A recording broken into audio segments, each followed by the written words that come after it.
صرف کرنے چاہیے۔ اس کے بعد خلاصہ آ جاتا ہے، 2 اسباق کے خلاصے دیے ہوتے ہیں، ان میں سے ایک کرنا ہوتا ہے۔ بعض بچے ایسے ہوتے ہیں جن کو سمجھ نہیں ہوتی، وہ دونوں لکھنے بیٹھ جاتے ہیں، جس سے بہت سا وقت ضائع ہوتا ہے۔ میں نے 10ویں کے پیپر کے حوالے سے بھی بتایا تھا کہ کچھ ماہرین اس حق میں ہیں کہ 1/3 جب آپ اس کا خلاصہ لکھ رہے ہوں تو 5 پوائنٹس، عنوان کے بعد 5 پوائنٹ آپ لکھ لیجئے اور ہر پوائنٹ کے نیچے ایک پیراگراف لکھیے، تو اس طرح آپ کا بہترین خلاصہ تیار ہو جائے گا۔ اس کے بعد پھر سوال نمبر 6 آتا ہے، نظم کا مرکزی خیال لکھنا ہوتا ہے۔ مرکزی خیال یہ وہی ہے جس کو انگلش میں ہم سینٹرل آئیڈیا کہتے ہیں۔ یہ 3 یا 4 لائنوں پر مشتمل ہوتا ہے۔ جیسے آپ ایک لیمو نچوڑے تو تھوڑا سا سات یا جوہر نکلتا ہے، اسی طرح نظم کا نچوڑ 2 یا 3 لائنوں میں بیان کرنا ہوتا ہے، اور یہاں 5 نمبر ہوتے ہیں۔ ان کی تقسیم کچھ یوں ہوتی ہے کہ مرکزی خیال لفظ کے بالکل سامنے شاعر کا نام لکھنا ہوتا ہے، جس کا 1 نمبر ہوتا ہے، اور اس کی باڈی کے 4 نمبر ہوتے ہیں۔ اس میں سے آپ کو ممتحن 3 نمبر دے دے یا 4 نمبر دے دے۔ بہرحال یہ سوال نمبر 6 مرکزی خیال پر مشتمل ہوتا ہے، اور اس کے لیے آپ کو زیادہ سے زیادہ 15 منٹ صرف کرنے چاہیے۔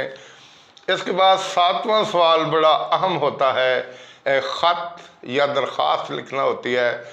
دونوں کے 10-10 نمبر ہیں، اور دونوں کے نمبروں کی تقسیم کچھ یوں ہے کہ اگر آپ درخواست لکھ رہے ہیں تو بخدمت جناب والی لائن کا 1 نمبر ہوتا ہے۔ اور یہاں یہ بات یاد رکھیے، اساتذہ اور ماہرین اساتذہ کہتے ہیں کہ 2 تعظیمی کلمات اکٹھے نہیں آنے چاہیے۔ اگر آپ بخدمت لکھیں، بخدمت جناب، تو آگے صاحب نہیں لکھیں گے، اگر صاحب لکھنا ہے تو پھر بخدمت نہیں لکھیں گے۔ یہ بات آپ نے ذہن میں رکھنا ہے۔ اس کا 1 نمبر ہوتا ہے۔ اس کے بعد پھر جناب عالی لکھتے ہیں، اور اس کے تھوڑا سا فاصلے پر استفہامیہ ڈالتے ہیں۔ کچھ لڑکے جناب عالی کے اوپر لامیہ لی کے اوپر کھڑی زبر ڈال دیتے ہیں، جو لا بن جاتا، آلہ بن جاتا ہے، اور آلہ کوئی لفظ نہیں ہے۔ بورڈ والے اس کو کاٹ دیتے ہیں، آپ کو نمبر نہیں دیتے۔ پھر 6 نمبر باڈی کے ہوتے ہیں۔ نیچے العارض لکھتے ہیں جب آپ، تو 1 نمبر اس کا ہوتا ہے۔ اس کے بالکل دائیں طرف دائیں پہلو میں تاریخ لکھنا ہوتی ہے، جس کا 1 نمبر ہوتا ہے، اور اس طرح 10 نمبر پر مشتمل درخواست آپ کو بہت سے نمبر دے جاتی ہے۔ اگر آپ خط لکھنا چاہیں تو خط کے نمبروں کی تقسیم کچھ یوں ہے کہ کمرہ امتحان کا 1 نمبر ہوتا ہے، نیچے آپ تاریخ لکھتے ہیں، 1 نمبر اس کا ہوتا ہے۔ پیارے ابا جان یا پیاری امی جان، 1 نمبر اس کا ہوتا ہے۔ آگے آپ جو ڈیٹیل لکھیں گے، جس کو باڈی کہتے ہیں، 6 نمبر اس کے ہوتے ہیں۔ اور نیچے جب آپ لکھیں گے آپ کا تابع فرما یا آپ کا تابع دار بیٹا، تو 1 نمبر اس کا ہوگا۔ تو یہ 10 نمبر کا خط ہوتا ہے۔ کچھ بچے ناسمجھی میں درخواست بھی لکھ دیتے ہیں اور مضمون بھی لکھ دیتے ہیں، اور اس طرح ان کا بہت سا قیمتی وقت ضائع ہوتا ہے۔ ایسا نہیں ہونا چاہیے، صرف ایک ہی چیز کرنی چاہیے۔ آگے آ جاتے ہیں سوال نمبر 8، کہانی یا مکالمہ لکھنا ہوتا ہے۔ یہ 5 نمبر کا ہے۔ اس کے لیے آپ 15 منٹ صرف کر سکتے ہیں۔ اگر آپ کہانی لکھتے ہیں تو کہانی کے نمبروں کو ڈیوائیڈ کیا گیا ہے۔ 4 نمبر باڈی کے ہوتے ہیں، اور 1 نمبر نتیجہ کا ہوتا ہے۔ اگر نتیجہ کا الگ نمبر یا الگ آپ نتیجہ نہیں لکھتے تو آپ کا 1 نمبر ضائع ہو جاتا ہے۔ اگر آپ دونوں لکھتے ہیں، باڈی اور نتیجہ، تو ممکن آپ کو 3، 4 یا 5 نمبروں سے نواز سکتا ہے۔ اگر آپ مکالمہ لکھنا چاہیں تو کم از کم 6 سوال اور جواب ہونے چاہیے۔ یہاں بچے اکثر السلام علیکم غلط لکھ دیتے ہیں، السلام کے بعد واو ڈال دیتے ہیں جو غلط ہوتا ہے، السلام کے اوپر پیش ڈالنی چاہیے السلام علیکم۔ اور اسی طرح وعلیکم السلام بھی کچھ بچے درمیان میں واو ڈال کے غلط لکھ لیتے ہیں، جس کو اچھا محسوس نہیں کیا جاتا۔ اور اس کے بعد آخری سوال آ جاتا ہے، سوال نمبر 9۔ اس کے 2 جزو ہوتے ہیں۔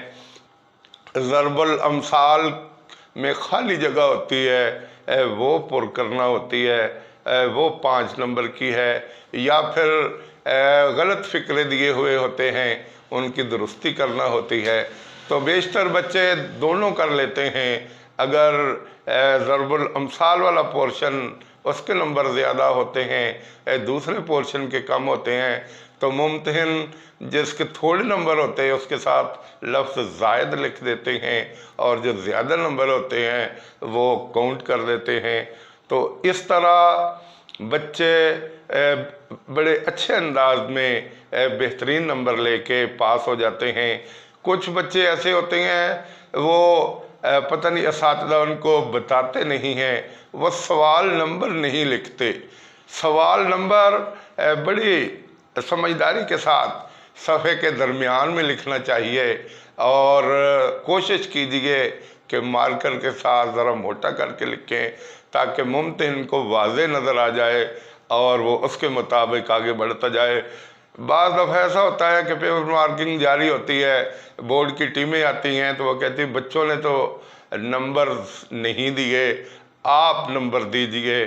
ممتحن وہاں نمبر تو لگا دیتے ہیں لیکن اچھا محسوس نہیں ہوتا، اور اسی کو نگاہوں میں رکھتے ہوئے بعض دفعہ وہ نمبر بھی کم دیتے ہیں۔ اور یہ بات بھی ذہن میں رکھیے کہ اردو میں نمبر ذرا تھوڑے دیتے ہیں ممتحن، اس لیے کہ یہ لینگویج ہے، لیکن اللہ کا شکر ہے میرے اپنے پڑھائے ہوئے بچے 70، 71 اور 72 نمبر لے جاتے ہیں۔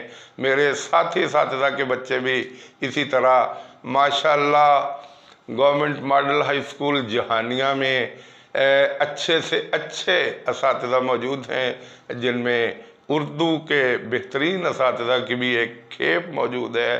میرے علاوہ بھی بہت سے اساتذہ ہیں جن کے بچے 70 سے اوپر نمبر لے جاتے ہیں، اور ہر سال ان کے مجموعے میں اردو کے نمبروں کی ایک آن اور شان ہوتی ہے۔